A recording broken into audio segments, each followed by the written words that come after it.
across the board. International Women's Day is just tomorrow, and it's just a whole month. It's almost for the celebration of women. Let's talk to Ijoma Ndukwe Eguronu. She's the Chief Executive Officer of Boobies Foods Limited. She joins me from Abuja to, talk about all of these challenges women face, businesses, and all of that. Good afternoon. It's good to have you join the program. Thank you so much, Tolu, for having me. Yes, I think we should start with women in business in Nigeria, comparing it to some African countries. Let me ask you, because I know you've traveled far and wide with doing business. What are some specific challenges or you think women face in their day-to-day business dealings? Tolu, I mean, there's a myriad of them, right? But we would look at things like limited access to finance, to women, really. And then some cultural and social barriers. I can tell you for a fact that even though we may trivialize it, but certain things that, the men would get easier when it comes to, cultural things, women still struggle. There's this societal norm that hinders women from really, taking the bull by the horn and going all the way in terms of running their businesses, right? And then also you have some bureaucratic bottlenecks. And we may argue that this affects both men and women alike, but with women also on the back of the cultural and the social barrier that I mentioned earlier, it does affect them a lot more than the men. And then for women in business also, you're talking about limited access to market, right? So these are a few points amongst the many things that do affect women in Nigeria, particularly when it comes to business. When you look at countries like Rwanda and South Africa, they have a lot more policies that, is geared around and towards women inclusion when it comes to business. That sounds, it's a good start, let me say. But sometimes too... about how do you do your annual projections, quarterly projections, and all of those interesting metrics that do drive a business to profitability. So things like the rate of inflation, the currency devaluation, and these policy inconsistencies, right, then affects the level of growth, the level of action that women in business, we're speaking particularly to women today, right? And we're not going to go into the conversation around are women favored in business and all of that, Tolu, even if you want to drag me in that direction. But it's things like this that then, affects women in business from making reasonable progress, right?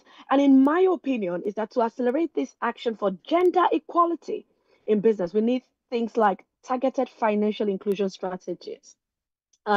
Stronger policy implementation that enforces equal opportunities for women in even in the government space beyond just women in business, right?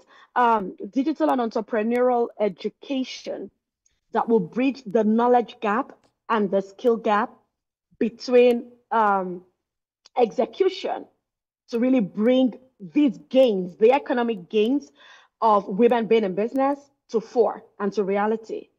So for me, in my opinion, is that economic growth and gender equality are intertwined. You know how they say when you train a woman, you literally are training a nation. So investing in women-led businesses, it's not about favor, right? It's just simply smart economics, Tolu. Yeah. Many will say when you invest in a woman, you invest in a nation. I totally agree. I agree with that. I agree. I totally agree. But like I said earlier, you wanted to react to that. Some also believe that women are actually favored in some cases. We have lots of grants, lots of monies allocated specifically for women. I know a time where we have the likes of BOI, the likes of CBN, having specific fundings for women. We don't have all of that for men most times. How would you react to that before I go to my next question? So Tolu, it's almost, why are they doing this is the question you then want to ask. For every intervention or for anything that happens literally in life, not just in business, there is a reason. And these things are data driven. In fact, a couple of days ago, I was in Lagos and I was sitting in a room with the Minister of State for Industry. It was some conversation, I mean, around the whole bringing women in business. Of course, in this instance, women in industry and manufacturing. Yeah. And in his word, and I quote, right, it was a group full of women. They were setting up it's the IGRW, some internal work group, right, with the Ministry of Industry. And he said the night before the inauguration, he looked at the list of the nominees who would be on the board. It's like, his inner caucus or his kitchen cabinet, as you want to call it. And there was not a single woman. How does that sound? So when data like this then come to fore, you have no choice but to try to find a way to mitigate, to close up the gap. So the grants that you're referring to, or the women-based conversations, is really because the data proves and shows that women are lagging behind considerably when it comes to their male counterparts in business. Well, I agree with you. What sort of specific government or maybe private sector intervention do you think you'll be looking at to address some of the challenges women face in the world of business, specifically at this time? Many times we talk about finance, but some will tell you that in some cases it's more than just finance. Yeah, Tolu, to be honest with you, I agree completely that it's beyond finance, right? It's a potpourri of things. It's like some multi-stakeholder approach. So it's not just about government, it's private. Between you and I mean, some private organizations don't even want to do business with women-led businesses because it's almost like, whatever mindset around women-led businesses, and maybe it's almost like, no, with a woman you can't get results, and all of those very interesting conversations, right? So it's really about a multi-stakeholder approach beyond the finance. It's things like tax incentives for women-owned businesses, yes, lowering tax burdens, and I understand that the government earns funds from taxes, right? But for early stage women-led enterprises, if we have things like tax incentives for women-owned businesses, that will be super amazing. If we also then have like legislative support for women in business, policies, this is about policies now, that promote equal business opportunities, things, non-discriminatory efforts, just like what I was alluding earlier, where it's almost like, oh no, she's a woman, she can't do the job. Those kind of conversations. And then, of course, we still can't talk, we can't underestimate the importance of more women-based funding mechanisms in place. That's in terms of government. And then trainings.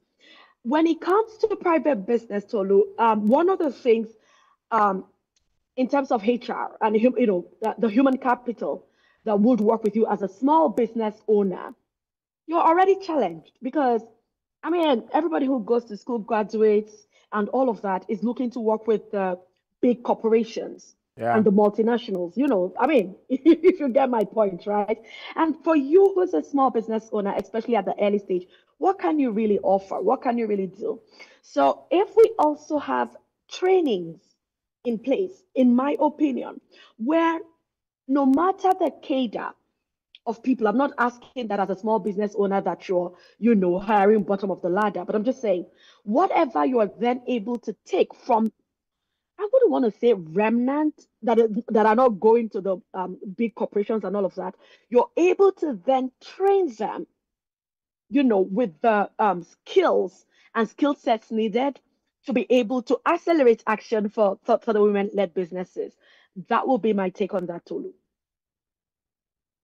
I used to say my CEO is a woman and she's doing well. So I know that women can do it. So I'm not one of those that have that mindset of thinking that when a woman is the boss, she can't do the needful. I even believe that they can be stricter and manage well other than men. Well, I know that the men can also do better.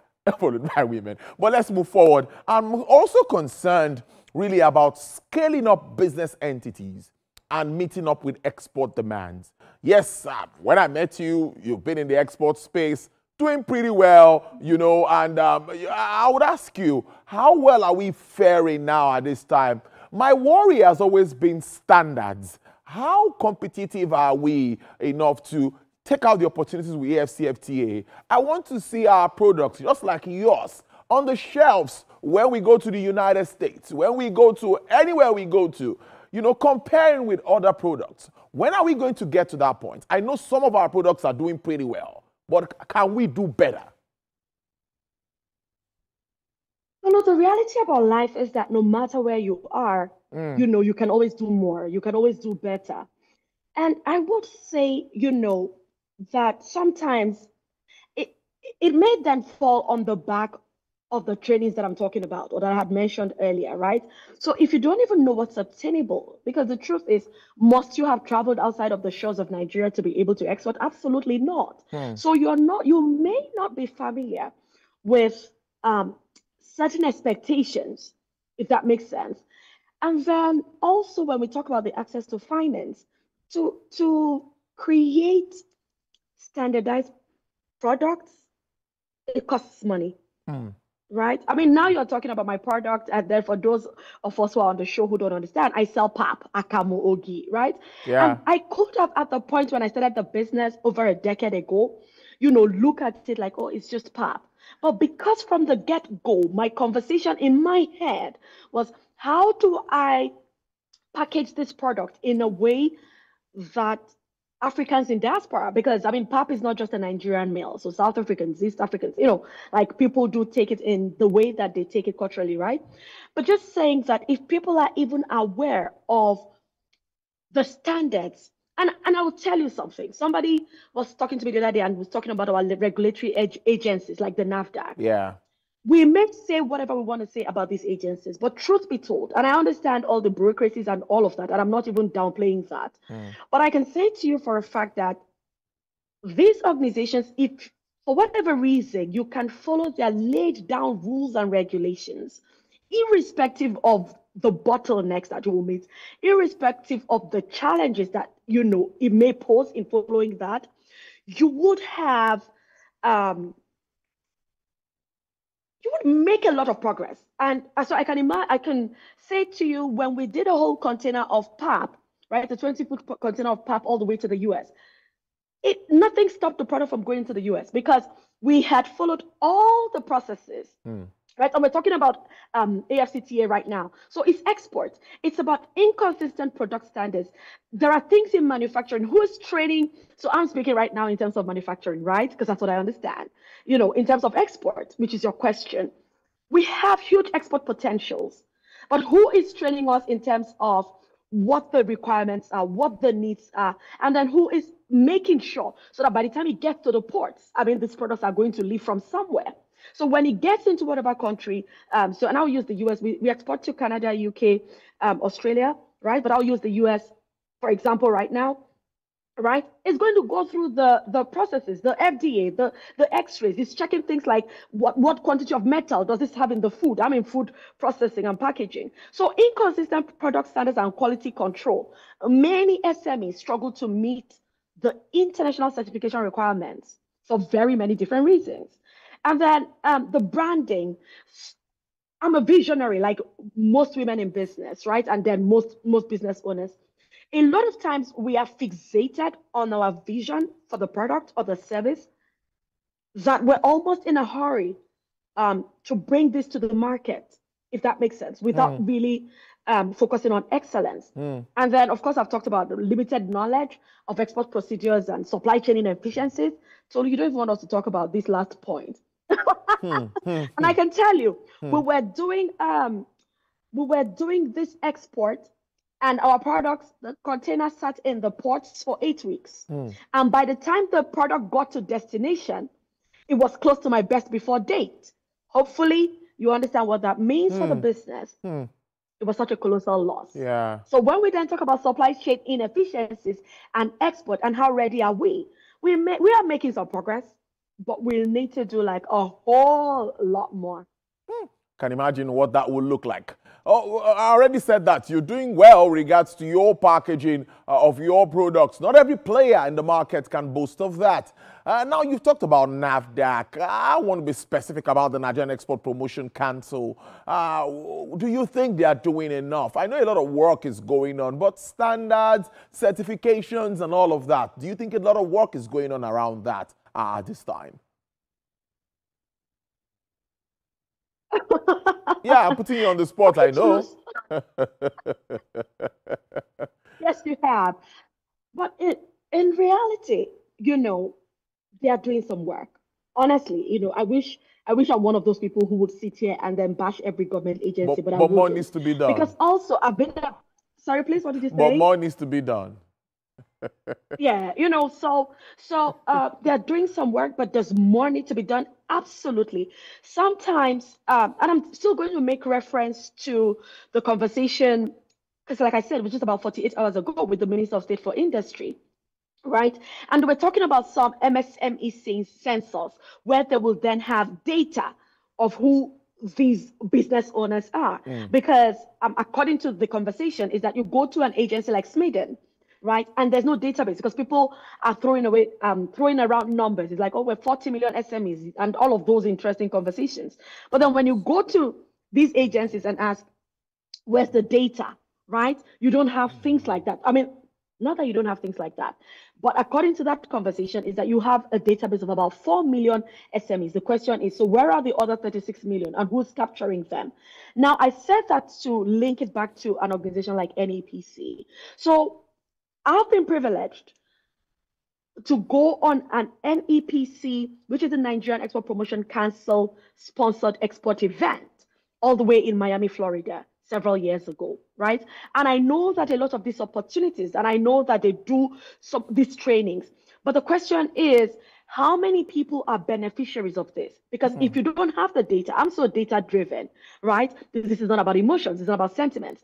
If you don't have the data of the people who really need to access your interventions, be it trainings, be it grants, be it whatever it is, access to market, then you can't do the best job in the best way that you can do it.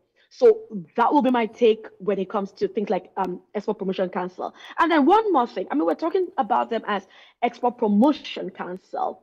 For example, I'm having to, when it comes to supply chain, like I talked about earlier, you're talking about warehousing in all of wherever it is that we want to enjoy the export process. So how about people like NEPC open the market, do interventions where it's like, okay, we have this centralized warehousing, you can bring in your product, just very little things like that that will make the journey easier, especially for startups and small and medium scale entrepreneurs, which is where I fall in. And so maybe I'm speaking for myself.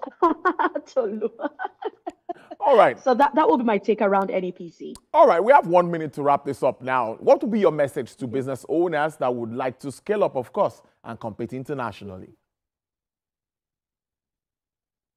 Master your market. So master your industry. For you to be able to compete internationally, you need to know.